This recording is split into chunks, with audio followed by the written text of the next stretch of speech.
Gentlemen, we have called you together to inform you that we are going to overthrow the United States government. Do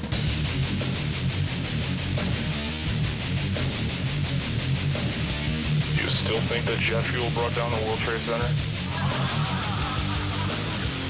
Does anybody else see a problem here? If the government has nothing to hide, why are they so afraid to answer a few questions? This story does not add up.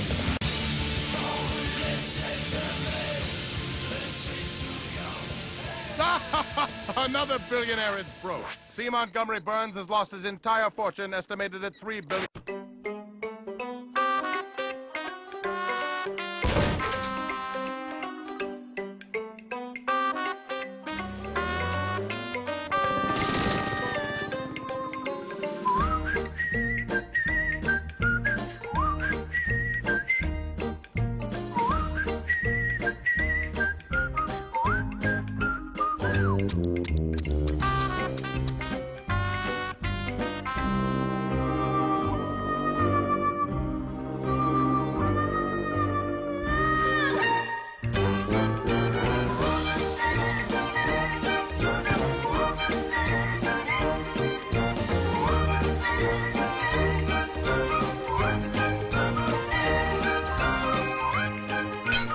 Sorry, Coke.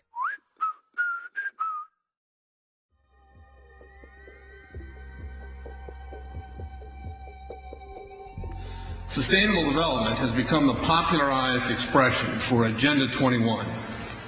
Agenda 21 is the 1992 United Nations Rio Declaration on the Environment and Development. It is the agenda for the 21st century you're living in today. For a brave new world where everything that you cherished and held true will no longer exist. Agenda 21 defines itself as the comprehensive plan of action to be taken globally, nationally, and locally by organizations of the United Nations systems. It also elevates nature above man. And it contains something called the precautionary principle, where basically you're guilty until you're proven innocent. Sustainable development is the philosophy designed to bring human beings across the globe under the full control of a narrow human elite. It's a 40-chapter document to basically control the world. It's based entirely on socialist control mechanisms. Sustainable developers have designed a global movement coordinated through a global to local action plan to create world government in accordance with certain objectives. These objectives include an end to national sovereignty, the abolition of private property, the restructure of the family unit, and increasing limitations and restrictions on mobility and individual opportunity. The green goal includes the listings of what's not sustainable. A couple of the examples include private property. 728 lists fossil fuels. Golf courses and ski lodges are not. Consumerism. Irrigation is not sustainable. Paved roads. Commercial agriculture. Herbicides, pesticides. Elsewhere, it lists farmlands, pastures, grazing of livestock. And the family unit. The focus of sustainable development is the abolition of private property, societal undermining of the family, and abandonment of the constitutional protection of unalienable rights as described in the Declaration of Independence. You see, I sat on the Santa Cruz Agenda 21 committees. Now, this was a lot of crazy ideas. This is back in the mid-90s. Crazy ideas I heard. Mother Earth's surface wasn't to be scratched. Human beings were to be concentrated into human settlement zones. Educational systems were to focus on the environment as the central organizing principle. All aspects of life were covered. Well, I went to these committees at the request of some people who told me that I needed to understand what was going on, and I came back and I said, this is craziness. This is so silly. It has no chance of having any effect on our society. Well, I was wrong. The United States government's support for Sustainable Development, Agenda 21, is very clear. In 1992, while the Rio conference was going on, George Bush, then president, was there, where he executed the Agenda 21 protocols on behalf of the United States and brought it back to Washington, D.C. Within a year, Bill Clinton, by executive order, no congressional review, established the President's Council for Sustainable Development. In Santa Cruz, we've got a 2-lane freeway system. We need 4. But what we're getting is hundreds of millions of dollars of federal money to take a dilapidated rail line that Southern Pacific wants to put in the hands of somebody else so that a commuter line can be built along the railroad track. That'll be followed by 14-story buildings where people will live and stack them and pack them units, where developers, or so-called sustainable developers, will build these high-rises with federal dollars. In fact, Santa Cruz has received a $300 million federal grant to build the first 3,000 of these stack and pack them units. The County Board of Supervisors has said, if you are a sustainable developer, you're immune from any construction defect liability. It's a partnership between selected developers building this new world order and the government using the American taxpayer dollars in order to do it. This is a map of the Wildlands Project. To explain the map, the red are areas that are to be off limits to human beings. No resource development, no human activity. If you live there, you won't. The yellow areas are the areas for major control of all human activity. If you live there, you won't.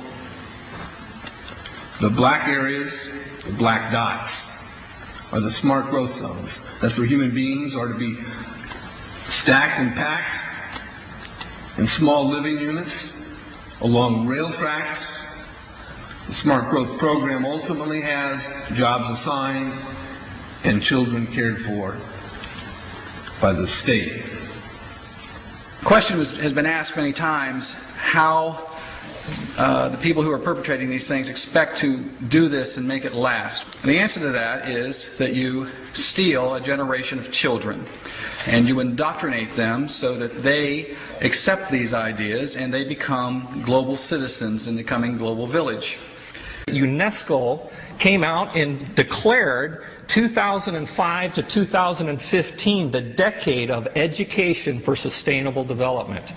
But they go on to say that it will encompass the 40 chapters of Agenda 21. That is your federal national curriculum.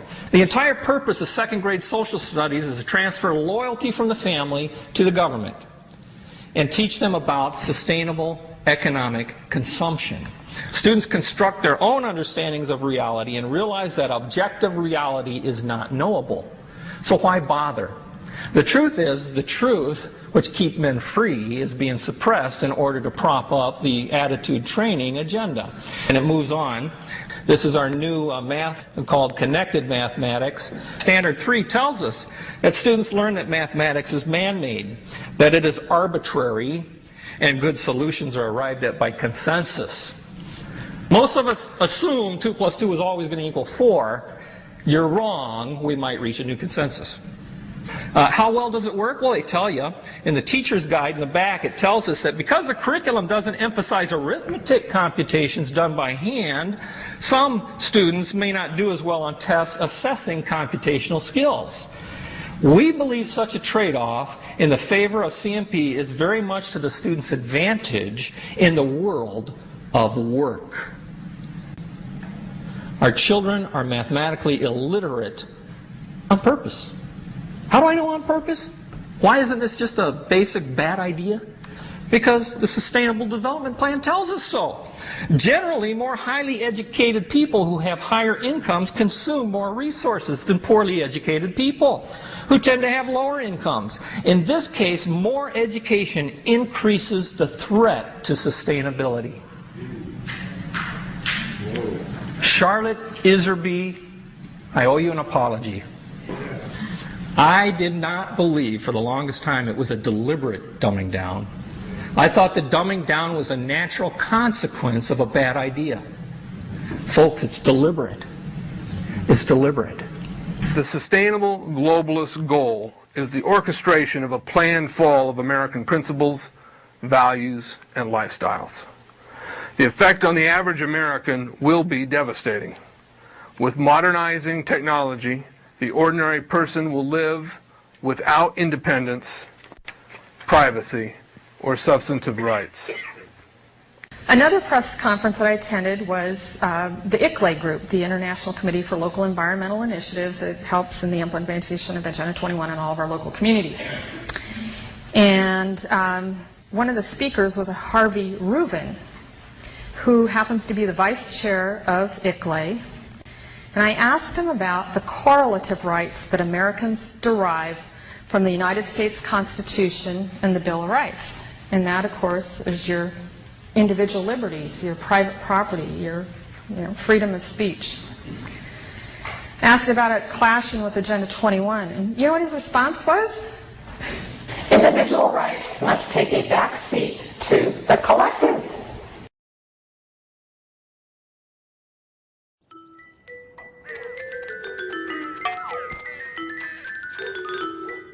Hey kids, get your free ice cream.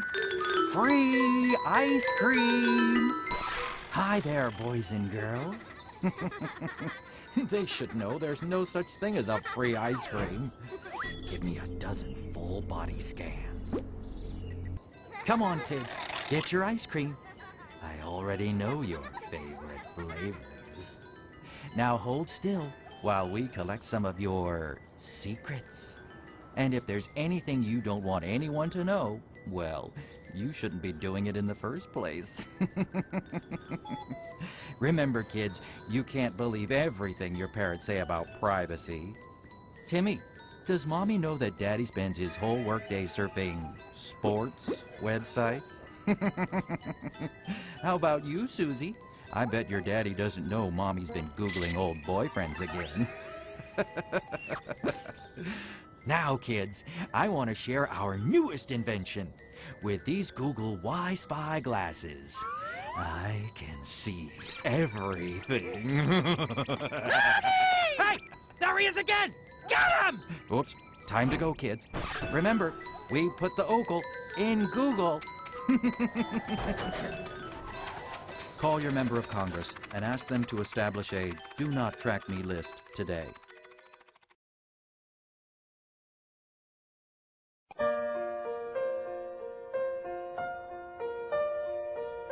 My love, there's only you in my life, the only thing that's right. My first love, your every breath that I take, your every step I make. And I